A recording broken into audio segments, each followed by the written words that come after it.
जय जय राम। सादा नमन परम प्यारे राम, परम पूज्य गुरुजन, परम दिव्य आत्माएं और आप सबके मंगल आशीष लिए परमेश्वर कारण कृपा करके अपने श्री चरणों में लेके आए हैं। उनका बारंबार धन्यवाद, अनंत अनंत बार धन्यवाद, अनंत अनंत अनंत बार धन्यवाद। गुरुजनों के कारण व संख्य कृपा से वे हमें मन के रूपांतरण में लेकर आते हैं। उनका बारंबार धन्यवाद, अनंत अनंत बार धन्यवाद, अनंत बार धन्यवाद। बहुत कृपा है, बहुत अनंत कृपा। और गुरुजनों का बहुत बहुत धन्यवाद, अनंत अनंत धन्यवाद। विशेष बहुत सुंदर रहा। बच्चे पूछ रहे हैं, आंटी हम श्री अमृतवाणी जी फिर से कब स्टार्ट कर सकते हैं? ये अच्छा है, ये अच्छा है। और मैंने कहा हाँ, वेरी नाइस, जब चाहो। बच्चे you need to be ready. तो मैंने तो उनके एग्जाम्स के कारण स्थगित किया हुआ था। अब उनकी खुद की इच्छा जागृत हुई है कि हम कब कर सकते हैं। सो बिल्कुल।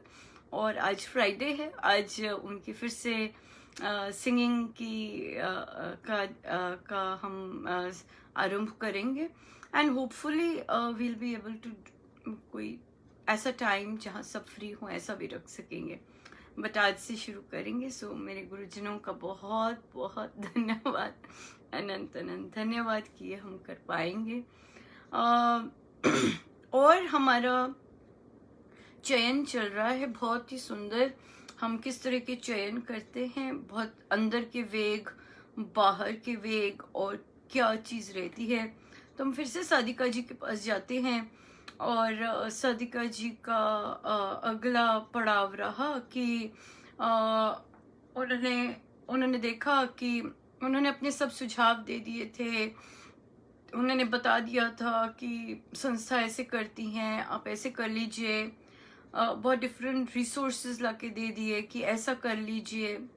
अब तो उसका जो रिजल्ट ये हुआ कि वहाँ के संचालकों ने उनकी ड्यूटी ही हटा दी। उनकी ड्यूटी होती है श्री अमृतवाणी जी करने की। महाराज दे के गए हुए हैं उनको ड्यूटी।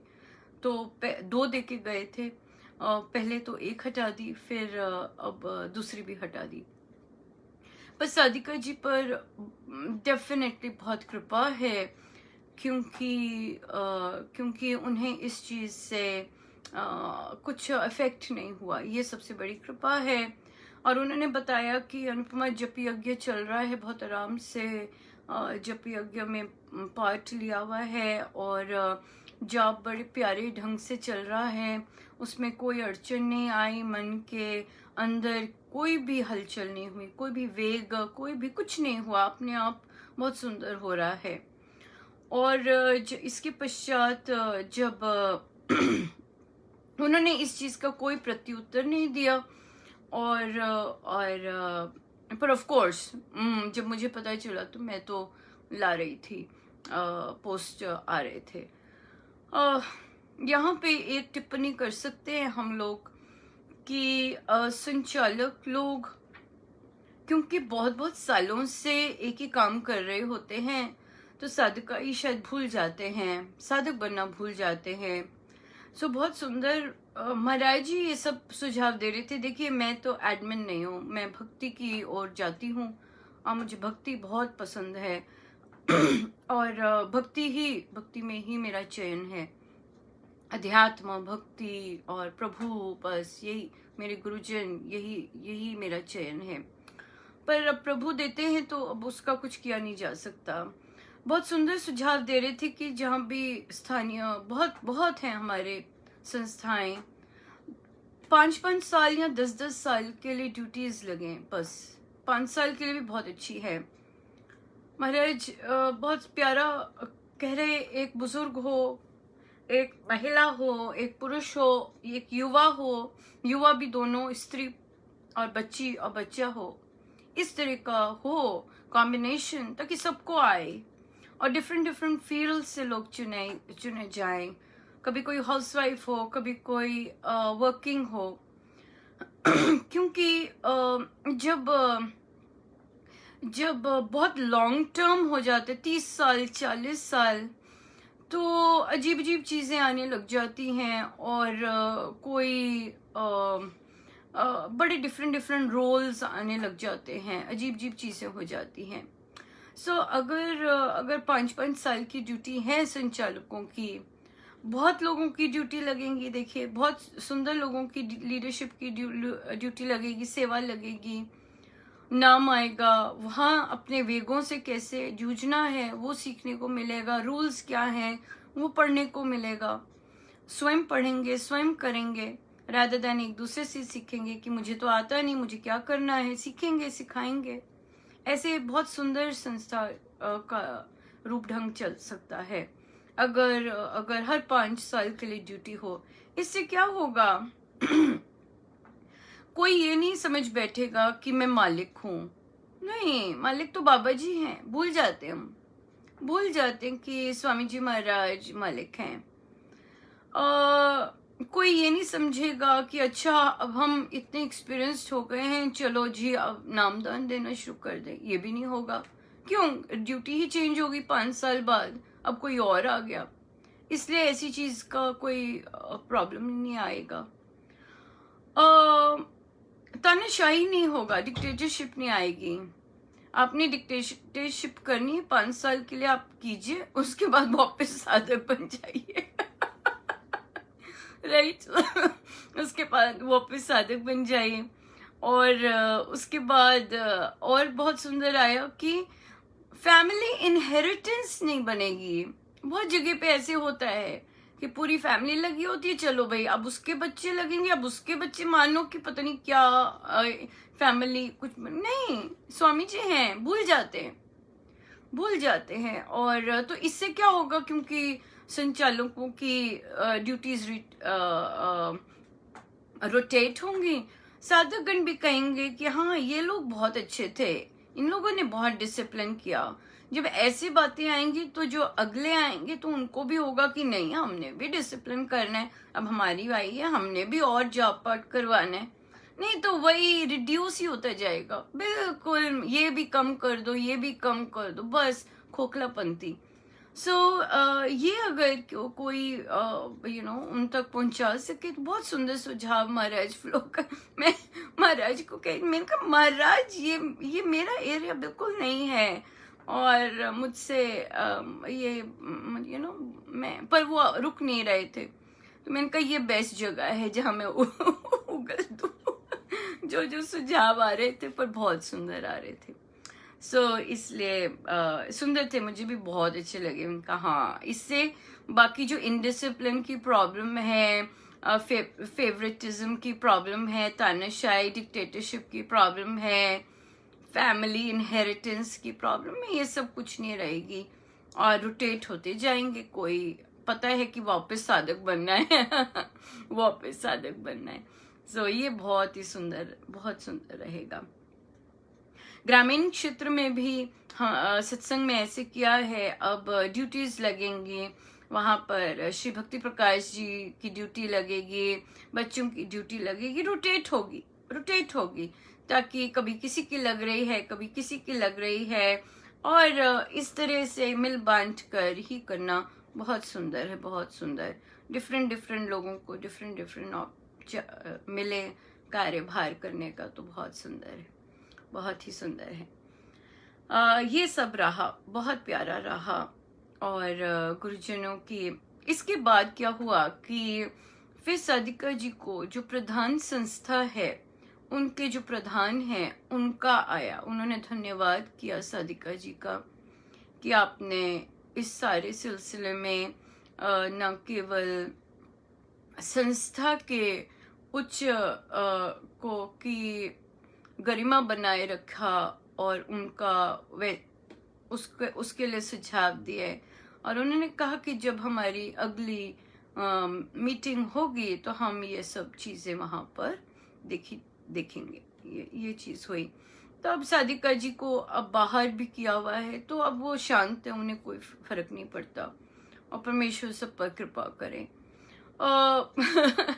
द्वेष और घृणा ऐसे तो आ नहीं रहे थे, पर हाँ एक चीज जरूर आई, वो ये आई कि सभी साधक एक जैसे ही हैं। चाहे साधक लोगों को विभिन्न गुरुजनों का स्पर्श मिला हो, साथ मिला हो, बहुत अंग संग रहे हो, पर हम सब एक जैसे हैं। हम सब एक दूसरे को जज करते हैं, हम सब एक दूसरे की निंदा करते हैं बिना उन्हें जाने। हम सब एक दूसरे को बिना जाने दूसरों पर उंगली उठाते हैं। सो सारे के सारे फिर एक जैसे ही हैं, और महाराज ने ये दिखाया। और इसीलिए चाहे वे गुरुजनों के वर्षों साथ रहे हैं कोई, उन्होंने भी वैसे ही कार्य किए, सबने वैसे ही कार्य किए। तो इससे ये आ जाते हैं हम सब एक हैं, हम सब ऐसी चीजें करते हैं, पर हम सब फिर भी उठकर मिलकर चल सकते हैं। ये सबसे प्यारी बात है स्वामी जी महाराज की साधना की, कि उठिए और चलिए। हम सब एक जैसे हैं, कोई बड़ा नहीं है, कोई छोटा नहीं है। कई नए नए इतनी सुंदर सुंदर सोच रखते हैं, कई पुराने ऐसी सोच बनी ही नहीं। सो इसलिए हम सब एक जैसे हैं। बस कोई जाने वाला है और कोई आया है, बस यही डिफरेंस है। किसी का टाइम पूरा होने वाला है और कोई आ रहे हैं। सब एक जैसे हैं, पर सभी एक जैसे हैं। इसलिए कोई गलती करता है, हम भी गलती करते हैं, हम भी ठीक हो सकते हैं, वो भी ठीक हो सकते हैं। हम ठीक होना चाहते हैं, ये हमारे चयन है। अगले ठीक नहीं होना चाहते हैं, उनके चयन है। अगला ठीक होना चाहते हैं, उनकी चयन है। सो सारी व्यक्तिगत चीजें हैं। सो पर बहुत ही सुंदर रहा। महाराज का बहुत बहुत बहुत बहुत धन्यवाद। पर जो राम नाम में आनंद है, लिटरली लिटरली वो इन चीजों में बिल्कुल आनंद नहीं है। सुखा है सुखा है। राम नाम में जो आनंद है वो इसलिए नहीं है, इसमें है ही नहीं ऐसी चीजों में। So we are very blessed and we are very very happy. या यस,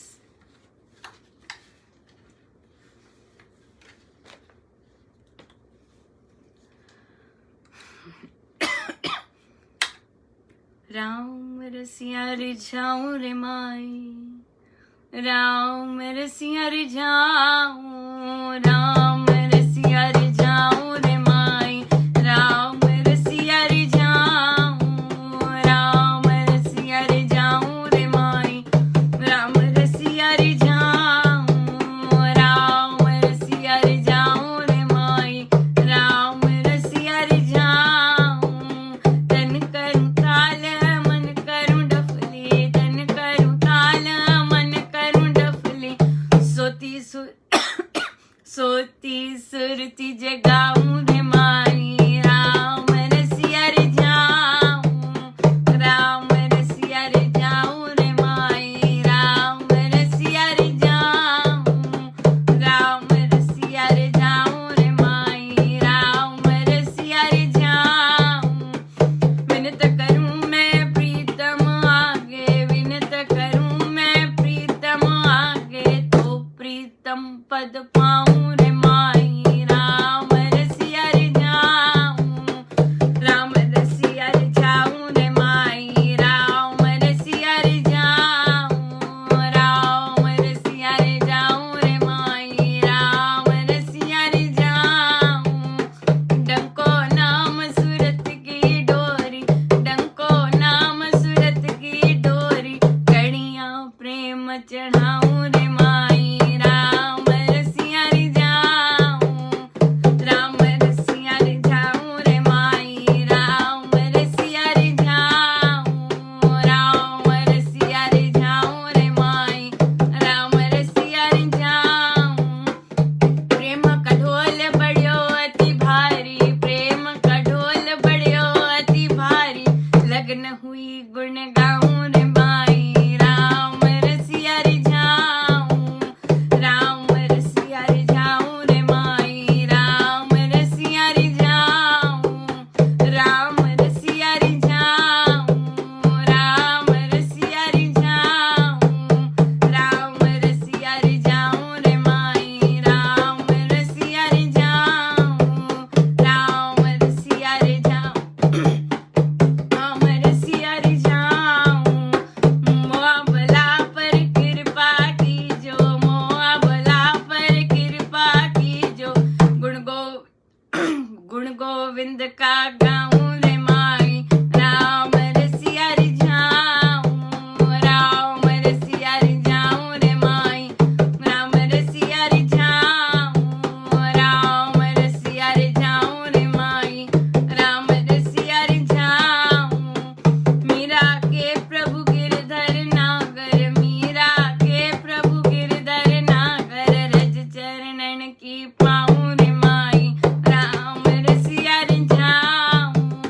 राम रस बरसे प्रेम रस बरसे राम रस बरसे प्रेम रस बरसे राम रस बरसे प्रेम रस बरसे राम रस बरसे प्रेम रस बरसे राम रस बरसे प्रेम रस बरसे राम रस बरसे प्रेम रस बरसे राम रस बरसे प्रेम रस बरसे राम रस बरसे प्रेम रस बरसे राम रस बरसे प्रेम रस बरसे राम रस बरसे प्रेम रस बरसे राम रस बरसे प्रेम रस बरसे राम रस बरसे प्रेम रस बरसे राम रस बरसे प्रेम रस बरसे राम रस बरसे प्रेम रस बरसे।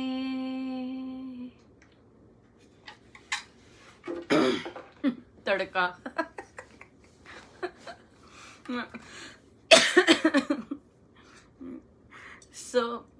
एक और बहुत सुंदर चीज रही, बहुत ही प्यारी। आपको याद होगा कि मुझे अपनी यूनिवर्सिटी की तरफ से एक पैनल डिस्कशन में एजेंट्स ऑफ चेंज में इनवाइट किया गया था, मैं ऑफ ऑल पीपल, बट और पर इनवाइट किया गया और टॉपिक था एजेंट्स ऑफ चेंज। और उसमें ये था कि आप कैसे जो भी आप कार्य कर रहे हैं तो उसके लिए किस तरह से आपका बढ़ा और किस तरह से आपने उसको उसका प्रचार किया और उसका किया। अब इसमें मैं क्या बताती तो यही कहा कि मैं तो स्वयं ही अपना रूपांतरण के लिए निकली हूँ और बहुत से द्वार बंद हुए, किंतु क्योंकि मैं अपना ही रूपांतरण कर रही हूँ, इसलिए जो अपना रूपांतरण करने के इच्छुक वे अपने आप ही आते गए। You start attracting the right kind of people. That's the most beautiful part. And then when you get that company, जब आपको उसी तरह के लोग आसपास होते हैं, then it's so beautiful. आप देखेंगे रामोपासनास और adult book clubs are so lively. क्यों? क्योंकि बच्चे भी वैसे हैं और एडल्ट्स भी वैसे हैं। सो वहां पर आप खुल के बात करते हैं, खुल के हंसते हैं और स्वामी जी महाराज की चीजों को इतना ज्यादा पसंद करते हैं। और फिर यू डोंट माइंड कि जहां पर आपकी वाइब्रेशंस उस स्तर की नहीं है, वहां से आपको बाहर you are out of it. It's beautiful. You don't worry about it. आपको उदासी नहीं होती है, जिसे वो सादिका जी हैं। आई एम प्रिटी श्योर कि उनकी जो वाइब्रेशंस है, उनके जो थॉट प्रोसेस है, वो डेफिनेटली जो वहां आते हैं उनके साथ बिल्कुल मैच नहीं करता। As a result of which अगर ऐसा कुछ बन रहा है कि वे उन्हें वहां नहीं रखा जा रहा, I guess that's fine. But हाँ, शायद महाराज ने इसीलिए उन्हें रखा होगा, उनको रखा होगा उस सत्संग में केवल इसलिए ताकि दूसरों की वाइब्रेशंस ऊपर आ सके। बट समटाइम्स बुद्धि ऐसी होती है कि इस तरह की वाइब्स को आप सहन ही नहीं कर सकते। You can not embrace such vibrations, such bad luck, right? So इसलिए बट जब आपको अपनी तरह की वाइब्रेशंस मिलती हैं, और उस पैनल डिस्कशन में भी ऐसे ही था। वे जब बात कर रहे थे, वे जब शब्द यूज कर रहे थे, इतने सुंदर सेल्फलेसनेस के थे कि बिल्कुल रेजोनेट कर रहे थे। And you won't believe it, वो लोग अपने अपने देश में इस तरह के कार्य कर रहे। और जब मैं वहां से उस मीटिंग से हटी तो पता नहीं कौन सा द्वार खुला कि इस तरह की अपॉर्चुनिटीज झोली में डलने लग गई। तो मैंने कहा वाओ, वो बिल्कुल ही बहुत स्ट्रांग उनकी स्पेशली देने की वाइब्रेशंस इतनी सुंदर होंगी। और फिर उन्होंने मुझसे पूछा कि मिस महाजन, आप यूनिवर्सिटी से कैसे यूनिवर्सिटी आपके कार्यों में हेल्प कर सकती है। तो वहां पे एक महिला बोली, कहते आपने ग्रोसरीज की बात की थी, भूख की बात की थी, आप मुझे प्लीज बताइएगा, जब भी आपको ग्रोसरीज के लिए कुछ करना हो तो मैं ज़रूर आपकी हेल्प करना चाहूँगी। तो मुझे बहुत अच्छा लगा। आई मीन का श्योर।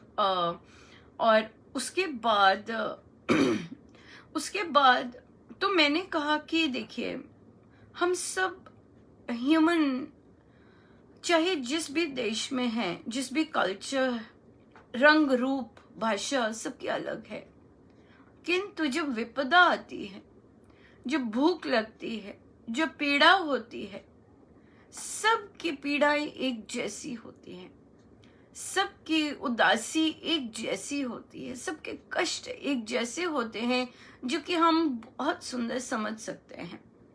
किंतु कई बार ऐसे लगता है, जैसे अगर भारत में है तो उन्हें ऐसे लगता है कि केवल हम लोग ही ऐसे सफर कर रहे हैं।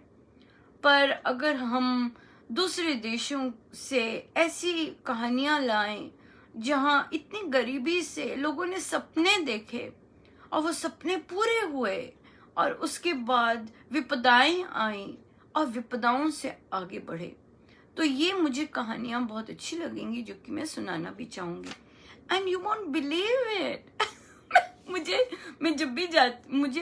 जब भी कोई छोटा सा भी रिस्पांस मिले, अब देखिए कितनी बड़ा यूनिवर्सिटी है और उसमें से महाराज की कैसी दया कि मुझे चुना गया, और फिर मुझे रिस्पांस भी आया, किसी ने अपनी कहानी भेजी, एक सुंदर सी कहानी भेजी, जो कि मैंने ट्रांसफॉर्मिंग माइंड्स पे पोस्ट भी की है।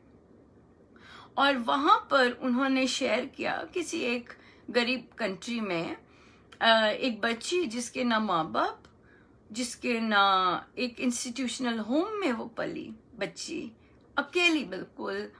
और पर उसने एक ख्वाब देखा मिस यूनिवर्स होने का।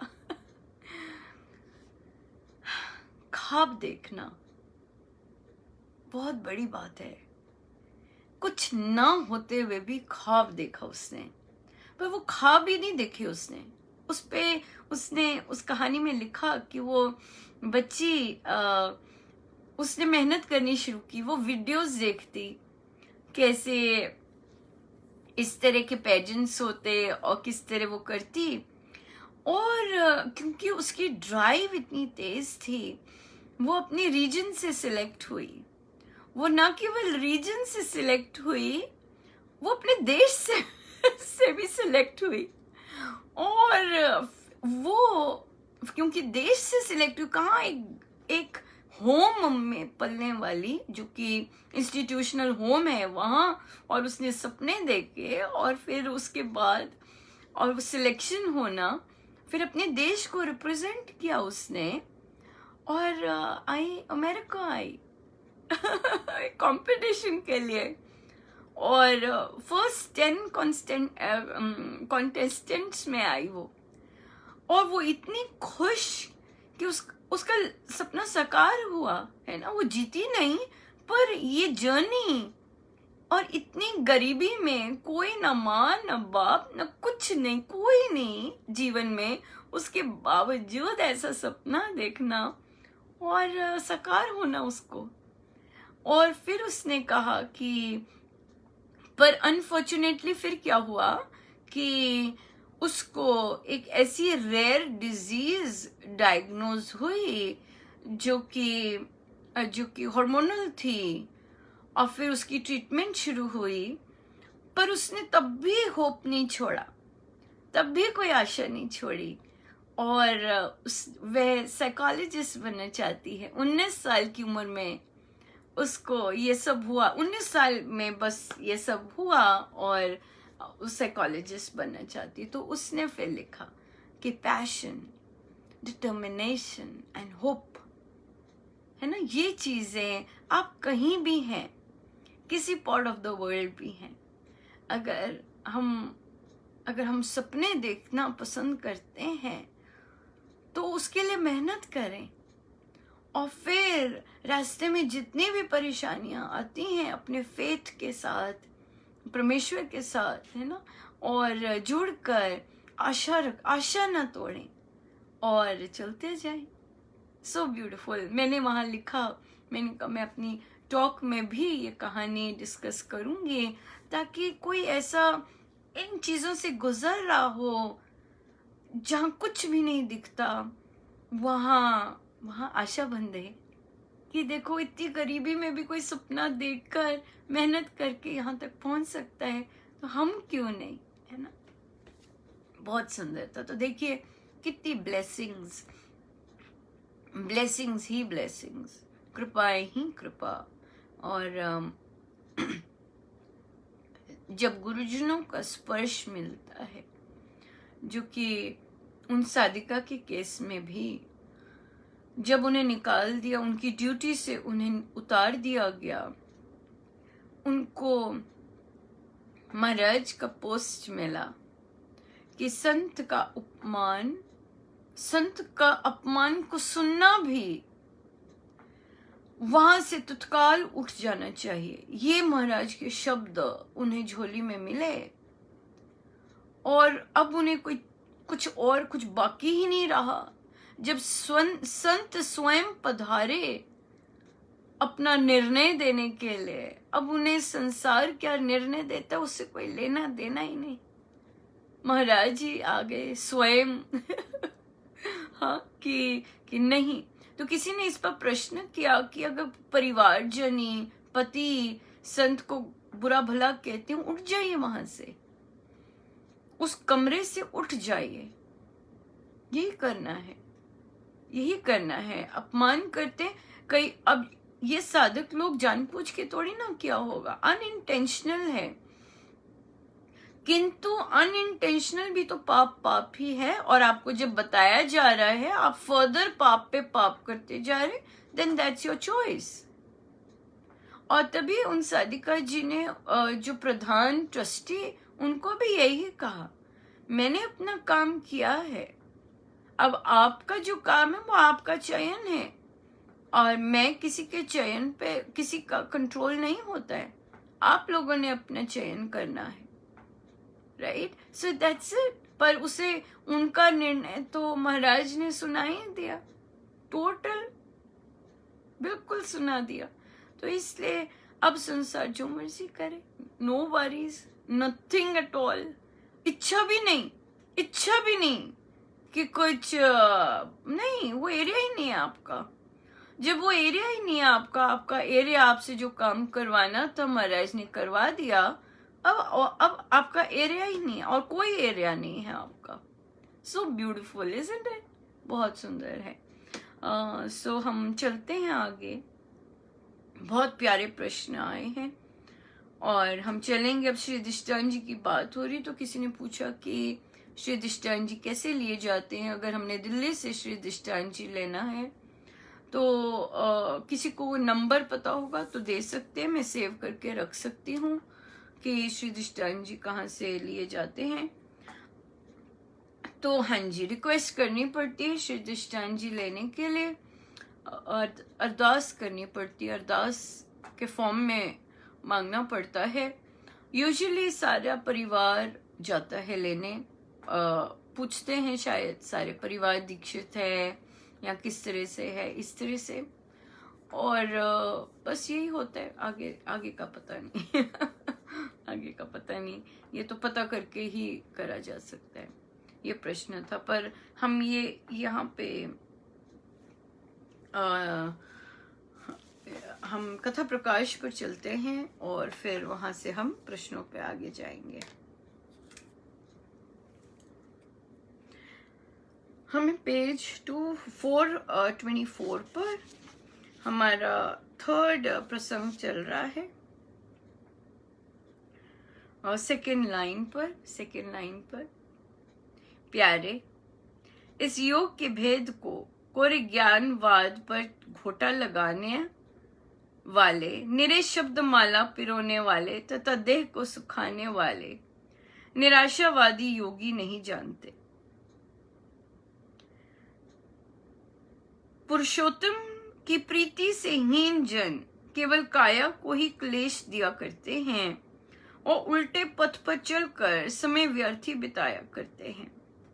भद्र, अब चाहे जो खाओ, पथ्यों की कल्पना छोड़ दो, केवल भगवान के भरोसे रहो, तर्क वितर्क के वितंडावाद में ना पड़ो, नाम का चिंतन ध्यान तथा जप करते जाओ, जन सेवा परहित परोपकार और शुभ कर्म करते जाओ, योगाभ्यास का आडंबर ना रचना, अपने आप को बहुत बड़ा ना मानना, अपने अभ्यास का, अपनी सिद्धि का, अपनी स्थिरता का, अपनी योगावस्था का वर्णन ना करना।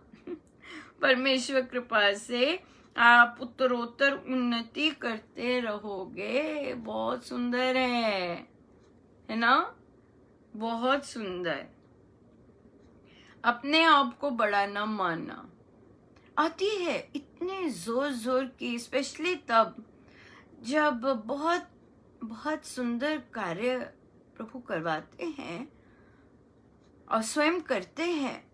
वो एक अलग सी, एक अंदर बहुत जोर की एक वेग आता है और फिर उस वेग में झुकने का चयन करना पड़ता है, झुकने का चयन करना पड़ता है। वो ऑन पर्पस करना पड़ता है कि नहीं, मुझे झुका हुआ, मुझे झुकना है, मुझे झुका हुआ पसंद है, ये सब नहीं पसंद है।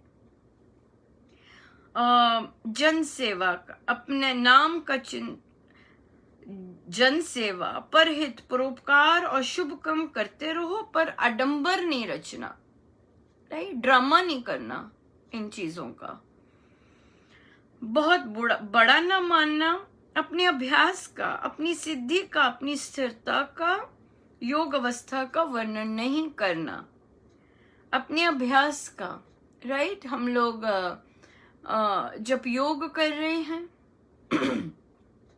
हम लोग एक एक पंक्ति दर पंक्ति अभ्यास कर रहे हैं। सो इस चीज का और उससे जो हमारी चेंजेस आ रही हैं, उससे जो हमें स्थिरता मिल रही है कि हमें फर्क नहीं पड़ रहा, जो मर्जी बोलते जाएं लोग, साधक लोग बोलते हैं कि अनुपमा आप जो मर्जी बोलते जाएं, मुझे नहीं फर्क, है ना? इस तरह का योगा व्यवस्था का बार बार बाहर वर्णन नहीं करना, बस हो रहा है, दिख रहा है, बस शांत। परमेश्वर हम सबको ये चीजें बख्शे, है ना? बहुत कृपा बरस रही है, तो ये सब चीजें बख्शे। फिर अगर हम ये नहीं करते तो महाराज कहते हैं कि परमेश्वर कृपा से आप उत्तरोत्तर उन्नति करते रहोगे। बड़ी कृपा है। हम सब एक दूसरे के लिए प्रार्थना करें यहाँ पर कि जो साधकों में जो कृपाएं बरस रही हैं वे ढके रहे, राइट? वे ढके रहे और उनकी उन्नति होती रहे। हम सबकी, हम कर सकते, हम सबकी जिन में चेंजेस आ रहे हैं, जिन में प्रगति हो रही है, जिन में पुरानी चीजें गिरती जा रही है, नई चीजें आ रही हैं, नया बीजारोपण हो रहा है, वे ढके रहे, ये चेंजेस ढके रहे। और हम फिर ऑफ कोर्स फिर महाराज ने आशीर्वाद दिया है कि हम बेटर होंगे, हम बेटर होते जाएंगे। आइए चलते हैं हम आज के प्रश्न पर।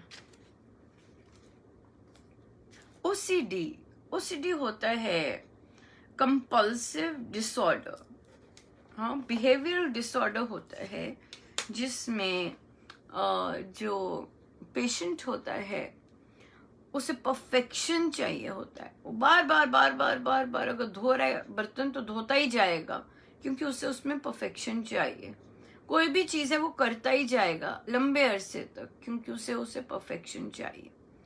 तो ऐसे कैटेगरी होती है और डायग्नोज जब होते हैं, पर इसमें क्या होता है कि जो पेशेंट्स होते हैं वो मानते नहीं है, वो स्वीकार नहीं करते कि ये इस तरह का डिसऑर्डर उन्हें है या इस तरह का कष्ट उन्हें है, स्वीकार नहीं करते हैं। तो मेरे पास एक नहीं 2 प्रश्न आए डिफरेंट जगहों से, सेम ओसीडी। तो मैंने कहा ये तो लेना ही है डेफिनेटली। एक है यंग गर्ल, शादीशुदा एज की उम्र है उसकी, और वो शादी करना चाहती है। वो आसपास उसको शादी करने का बहुत शौक है और वो शादी करना चाहती है। तो उसे बोलते हैं कि तू ठीक नहीं है, कहती मैं ठीक हूँ और मैं ठीक हो जाऊंगी, मेरी एक बार शादी कर दो। इसी तरह एक लड़का है लगभग 24-25 साल का। वो कहता है मुझे बाहर जाना है पढ़ने, मुझे बाहर जाने दो। वो 10वीं क्लास से बोल रहा है, क्योंकि उसका डिसऑर्डर अर्ली डायग्नोज हो गया था, तो उसकी मम्मी ने उसे ओवर प्रोटेक्टिव रखा। अब ओवर प्रोटेक्टिव रखा तो वो मुश्किल से ही पढ़ा, बस यही चाहता रहा कि मुझे बाहर जाना है पढ़ने। अब दोनों ऐसे केस हैं जिसमें दोनों को ये इशू है और दोनों की कोई एक बहुत स्ट्रांग इच्छा है। तो मैंने पूछा कि क्या कंपल्सिव डिसऑर्डर वाले लोग जो हैं, ओसीडी के लोग जो है, विवाह कर सकते हैं? तो उनकी वन ऑफ द मदर्स ने कहा हाँ कर सकते हैं, ऐसा कुछ नहीं है, ये सिर्फ यही है कि वो बस परफेक्शन चाहिए होता है उन्हें, इस तरह की प्रॉब्लम है। और फिर वो एक ही काम को बड़ा लंबा खींच देते हैं। तो उन्हें फिर दोनों को यही कहा जॉब करो, अगर 1 साल जॉब कर लोगे, क्योंकि ऐसे लोगों का होता है टिकते नहीं हैं, और उन्हें यही कहा कि जॉब कीजिए, अगर 1 वर्ष आप जॉब कर लेते हैं, कमाई कर लेते हैं, तो आपको हम भेज देंगे, जो भी, एक की शादी कर देंगे और एक को भेज देंगे। इसलिए कीजिए, पहले ये कीजिए और अपना एक चीज में स्थिरता लेके आइए और फिर जो आप चाहते हैं वो कर देंगे। सेल्फ इंडिपेंडेंट बनना तो बहुत जरूरी है ना, क्योंकि अगर हमारे पास कोई परेशानी है हमारे फिजिकल बीइंग में, वेल बीइंग में, तो फिर उसे हमें उसको ओवरकम करने के लिए बिजी रहना तो बहुत इम्पोर्टेंट है। इसलिए जॉब बहुत इम्पोर्टेंट है। यही एक सुझाव आया कि जॉब करने दीजिए और रिस्पॉन्सिबिलिटी देना शुरू कीजिए, अपने काम स्वयं करें। आपको जो वो नहीं पसंद, वो जो करते हैं, वहां से पीछे हट जाइए। एडल्ट्स हैं, अब हर बात कहना, खा लो, पी लो, खड़े हो जाओ, बैठ जाओ, ये सब करना बंद कर देना चाहिए और उन्हें अपने डिसीजन लेने दें। ये पेरेंट्स के लिए भी बहुत डिफिकल्ट होगा क्योंकि वो ओवर प्रोटेक्टिव रहे हैं ऐसे बच्चों के प्रति। तो ये पेरेंट्स की ये साधना है और बच्चों के लिए यस, इंडिपेंडेंस की ओर, राइट, स्थिरता की ओर वो जाना ज्यादा इम्पोर्टेंट रहेगा। यही ठीक रहेगा। यही ठीक रहेगा। इसी पे प्रश्न आया कि अनुपमा, मैं वर्किंग हूँ, मैं लेक्चरर हूँ, मैं काम करती हूँ, अपना जाती हूँ, पढ़ाती हूँ, वापस आ जाती हूँ, किंतु फाइनेंसेस का काम मैंने कभी नहीं देखा, अपना न घर का। मेरे हस्बैंड बहुत नाइस है और उन्होंने देखा है। क्या ऐसा संभव है कि मेरा एक लो कॉन्फिडेंस सर्टेन एरिया में, मेरे एनवायरनमेंट जो कि मेरे बच्चों पर अफेक्ट किया होगा? उनका डेफिनेटली होता है। हम डिपेंडेंट बन जाते हैं ना दूसरों पे, पैसे पैसे लेने हैं, डिसीजंस नहीं लेने, तो होता है, फर्क पड़ता है, बच्चे ऐसे बनते हैं। तो फिर उनका प्रश्न आया, बहुत सुंदर एनालिसिस कर रही थी ये सादिका जी, बहुत बहुत अच्छा लगा, मानो कि चिंतन अच्छा किया है, बड़े कॉन्सेप्ट क्लियर, अपने सोच के बड़े क्लियर थे, अच्छा मतलब बहुत क्लैरिटी थी। फिर उन्होंने कहा कि मैं इस एज में, मेरे हस्बैंड रिटायर हो गए हैं, अब मैं इस एज में अपने हस्बैंड से कहूँगी कि मुझे ये देखना है, ये देखना है, कहीं वो कुछ उल्टा न समझ बैठे। तो उन्हें कहा कि उनके साथ कॉन्वर्सेशन कीजिएगा, वो अच्छे हैं, ये प्लस पॉइंट है आपके लिए, सुनेंगे, इसका मतलब है आप उनके साथ बात कीजिएगा कि देखिएगा मैंने सारी उम्र ये काम नहीं किया और मैं अब ये करना चाहती हूँ, मैं ये सीखना चाहती हूँ, और इस कारण मैं एक छोटा सा अकाउंट खोलूंगी और अपना छोटा छोटा सेविंग्स करके देखना चाहती हूँ। सो इसलिए आप बुरा ना मानिएगा, पर ये मैं अपना जो मेरा लो कॉन्फिडेंस है इसमें, मैं इसको ओवर पार करना चाहती हूँ। सो जब आप उनसे बिल्कुल क्लियर और स्पष्ट बात कहेंगे तो and I think he will understand, अगर वो ऑलरेडी एक गुड इंसान है, गुड हस्बैंड है, ही विल अंडरस्टैंड, तब आपको बुरा मानने की, बुरा लगने की बात नहीं इफेक्ट करेगी, तो आराम से कर पाएंगे। बहुत सुंदर है ना, कितना सुंदर रहा कि बहुत कुछ सोचा हुआ है, मानो बहुत सोचा हुआ है, बहुत बहुत प्यारा लगा। अब इसके बिल्कुल उलट चलते हैं।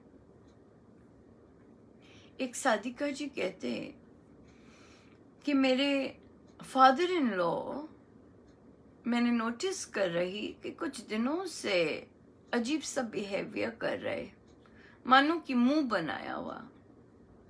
मैं जाती हूँ उनके पास, मैं पूछती पापा कोई प्रॉब्लम है क्या, कुछ नहीं बताया, इग्नोर किया। मैं फिर दूसरे दिन जाती क्योंकि मैं अनकंफर्टेबल हो रही थी, मैं फिर गई, पापा कुछ प्रॉब्लम है क्या, बताइए, कुछ नहीं बताया। तो 3-4 दिन इसी में निकल गए एंड फाइनली पापा जी ने बोले भाई तुम तो आदर मान ही नहीं देती हो। अब उनको हुआ अब ये कहाँ से आ गया। तो जी पापा जी को क्या चाहिए कि पापा जी जब उठते हैं तो पापा जी को पैरी पौना चाहिए।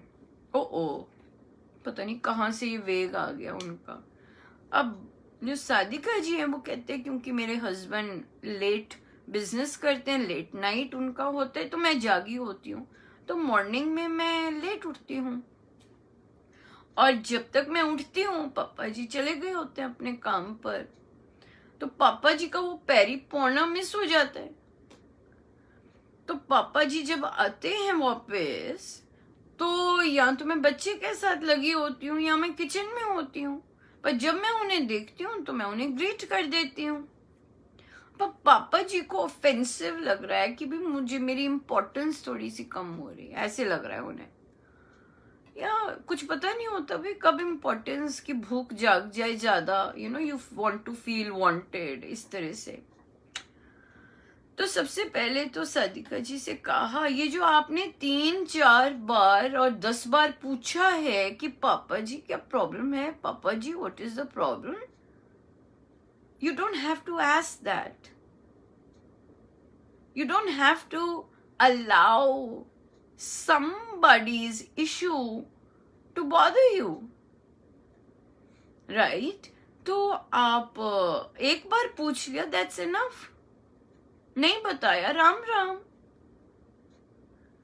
हाँ, और इससे ये जो प्रॉब्लम क्रिएट होती है ये हम ही करते हैं एक्चुअली क्रिएट। बार बार पापा जी मम्मी जी मम्मी जी कर करके अपने आप को ऐसा घेर लेते हैं, फिर हमें पसंद नहीं आता। फिर हम थक जाते हैं क्योंकि हम पहले तो हम इम्प्रेस करने चले होते हैं अपने पापा जी और मम्मी जी को, और ओवर द इयर्स हमारी रिस्पॉन्सिबिलिटीज जब बढ़ जाती हैं तब हमें ये फेकपन पसंद नहीं आता। पहले ही नहीं करना चाहिए, एक बार पूछा नहीं बताया, दैट्स इट, इनफ।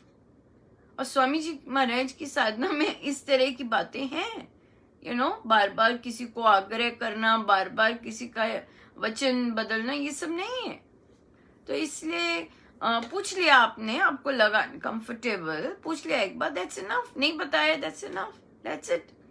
10 दिन तक आप इसी काम में लगे रहे तो मतलब बहुत समय है आपके पास राइट सोचने के लिए भी और ये चीजें करने के लिए भी। इसके बाद बात आती है कि जब उन्होंने ऐसी चीज कही, डिमांड की कि भाई ये नहीं करती, पैरी पन्ना नहीं करती, ये वो, ये मेरा मन ही बड़ा अजीब सा हो गया, मेरा मन ही नहीं किया उन्हें करने को। तो उन्होंने कहा कि मैंने करना बंद कर दिया, मैं उनके सामने ही जाना बंद कर दिया, I don't want to go. मैं तो एक बेटी बन के रह रही थी, बट अजीब सी बातें करने लग गए।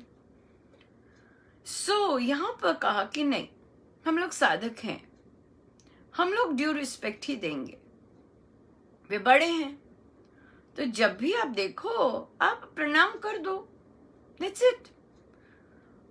उनके टर्म्स पे, अब उनको वो 6 बजे उठते हैं और आपका समय उठने का अलग है, it's okay, it's okay. If he is demanding something that is very unreasonable and unrealistic, that's his problem. हाँ, पर हमें अपना कर्म नहीं खराब करना। हम साधक हैं, हमारा कर्तव्य है बड़ों को ग्रीट करना जब भी हम करें, और स्माइलिंग से ग्रीट करना। वो स्माइल से ग्रीट करता है कि नहीं, ये हमारी प्रॉब्लम नहीं है, ये ध्यान रखना है। वो क्या करते हैं, उनका रिस्पांस क्या होता है, ये हमारी प्रॉब्लम नहीं है। और अनुपमा, मैंने इतने प्यार से उन्होंने ग्रीट किया, उन्होंने मुंह बनाए रखा, बनाने दो भाई, उनकी चॉइस है, जीने दो उनको अपनी चॉइस से, राइट। आपने ग्रीट कर दिया, ये आप साधक हैं और आपके अंदर जैसे भी भाव है आपने बड़े प्यार से ग्रीट कर दिया, चल गए, आगे चल दिए, दैट्स इट। स्टॉप क्यों करना दूसरे के रिएक्शन के लिए, वो भी गुड मॉर्निंग हेलो पापा, कैसा था आपका दिन। अब आप वेट करें कि अगला दे, अगला नहीं दे रहा, चलो आगे, next thing, that's it. Life is very simple, don't make it complicated. जो नहीं कर रहा उसकी अपनी प्रॉब्लम है, दूसरों की प्रॉब्लम्स में बिन बुलाए मत घुसिए राइट। अगर बहुत लोग ऑफेंसिव मानते हैं, ओ हमारी ऐसी रिस्पेक्ट नहीं की, ओ ठीक बात हमें ऐसे नहीं बताई, ये उनकी प्रॉब्लम है। और अगर वो वर्षों से इसी प्रॉब्लम में बैठे हुए, हमारा कसूर नहीं है। Grow up. दूसरों को ब्लेम करने के बजाय कि हमें ये आदर नहीं देते हैं, हमें ऐसा नहीं करते हैं, इसकी बजाय खुद ठीक हो लो, राइट, खुद ठीक हो लो। इसलिए इन चीजों को लाइट रखिएगा, और ज्यादा कॉन्वर्सेशंस भी नहीं है, चर्चा नहीं, मैं तो बहू, मैं तो बेटी, मैं तो बहू नहीं, blah blah blah blah blah. No, don't waste time. बोलिए मेरे अंदर मैं बहू हूं और मेरे अंदर पूरी रिस्पेक्ट है, आई लव माई फैमिली, और मुझे फेक पंक्ति नहीं पसंद है, और जब मैं आप दोनों को देखती हूँ तो मैं बहुत सुंदर ग्रीट करती हूँ, बहुत सुंदर रिस्पेक्ट है, मैं डिसरिस्पेक्टफुल नहीं हूँ। बट अगर आप चाहें कि मैं अलार्म लगा लूं कि कब आपको पैरी पौना करना है, I am sorry, that's too much, right. मैं हृदय से आप लोगों को रिस्पेक्ट करती हूँ, आई थिंक दैट्स इनफ, बहुत है राइट। और फिर मैं प्रणाम भी कर देती हूँ आपको, राइट, बहुत है। जब मैं देखती हूँ आपको मैं कर देती हूँ, दैट्स इट। उधर कर दिया करो, तब कर दिया करो, सुबह कर दिया करो, शाम कर दिया करो, बोलना let me be natural and not, I like being natural, right. जब भी आप दिखेंगे मैं आपका आदर करूंगी, सिंपल बात है, राइट। तो बी वेरी क्लियर अपने थॉट्स में, अपने पर्पस में बहुत क्लियर होइए। जितना क्लियर होंगे आप उतना हल्के होंगे, पर जितने अपने आप में नहीं क्लियर होंगे कि व्हाट डू यू वांट, तो फिर ऐसे ही स्ट्रेस्ड आउट ही रहेंगे. So make it simple, make it short, make it clear, make it concise and make it straightforward. That's it. सीधी बात, छोटी बात, क्लैरिटी हो उसमें, बहुत बढ़िया है. टोटली बहुत बढ़िया. राइट? एब्सोल्युटली.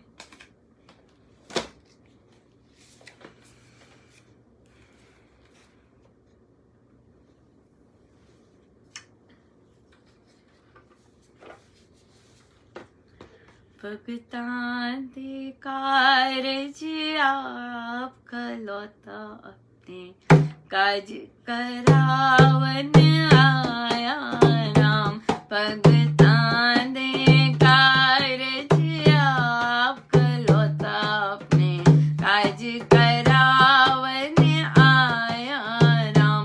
मैनू अपना बनावन आया राम. मेरी बिगड़ी संवारन आया राम.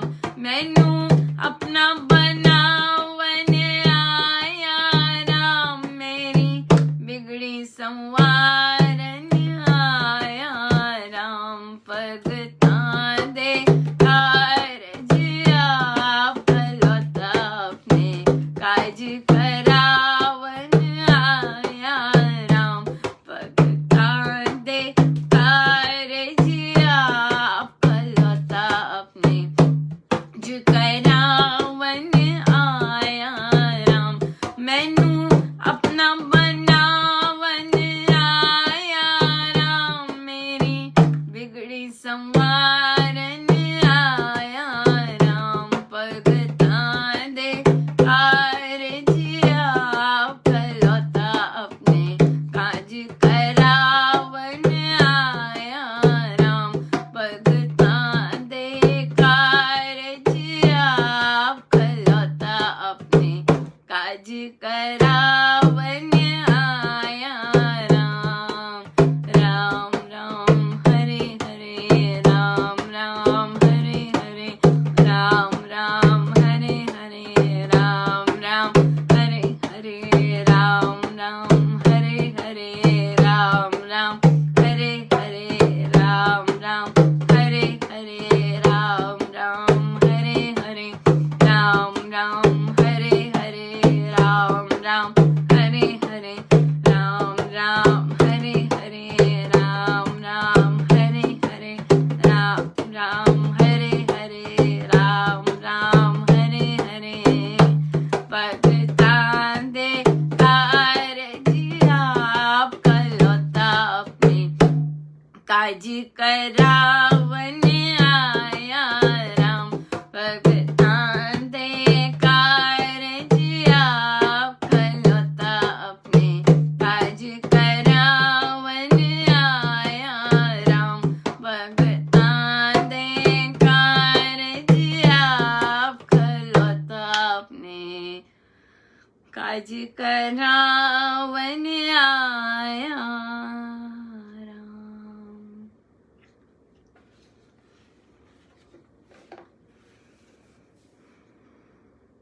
श्री प्रवचन पीयूष जी, पृष्ठ 437, 437,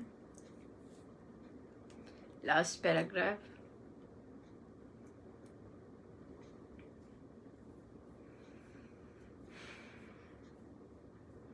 राम नाम की किरण पड़ी तो अपना अंतःकरण विकसित हो गया.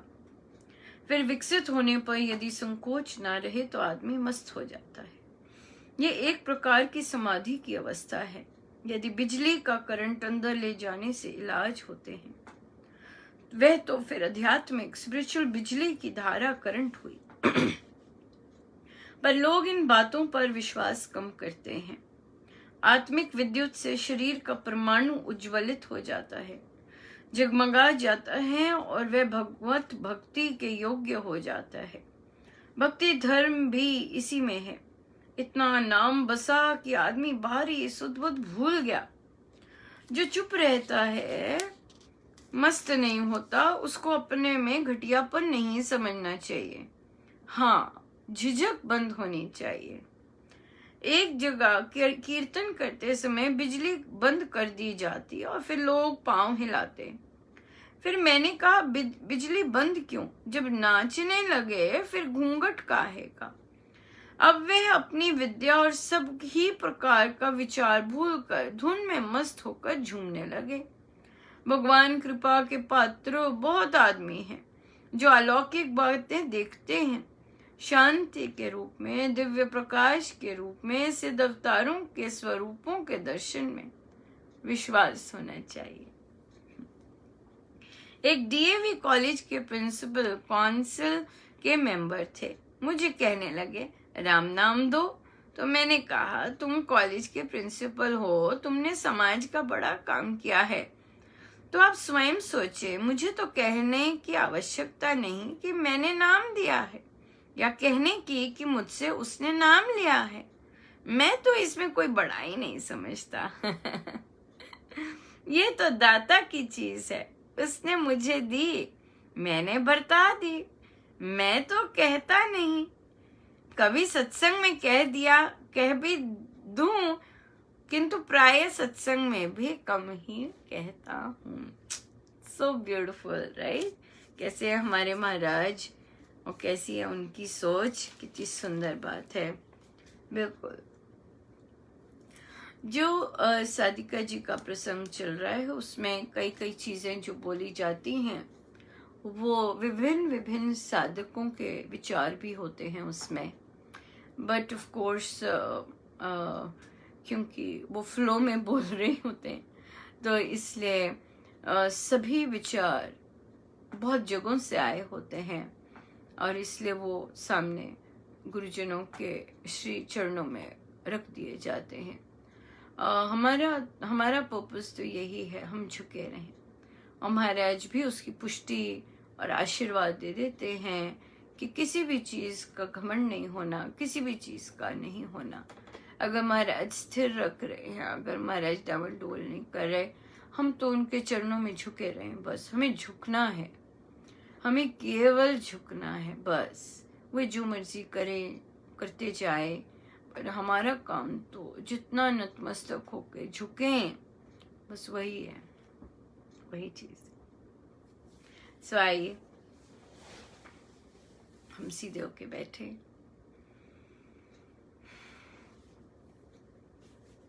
अपने प्रभु अपने गुरुजनों के श्री चरणों में बारंबार नमन, अनंत अनंत बार नमन।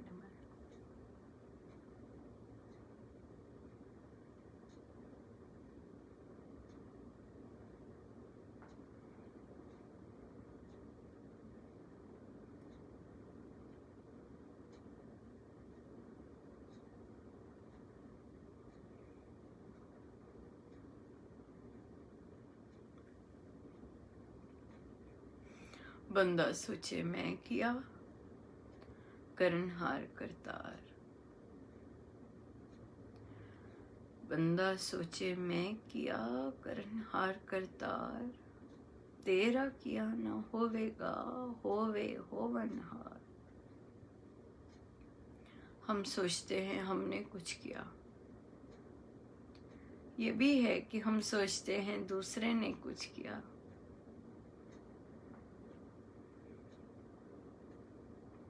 करनहार करतार, चाहे हमने किया चाहे दूसरे ने किया, करनहार करतार। तेरा किया न होवेगा, होवे होवनहार। वही होगा जो वो परमेश्वर चाहते हैं, वही होगा जो परमेश्वर चाहते हैं। हम जो चाहते हैं उससे कोई मतलब नहीं। वही करने वाले करण करावनहार एक।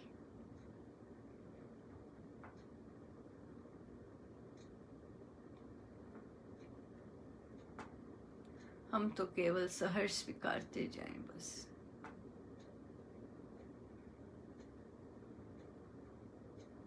ना केवल परिस्थिति को बल्कि लोगों को।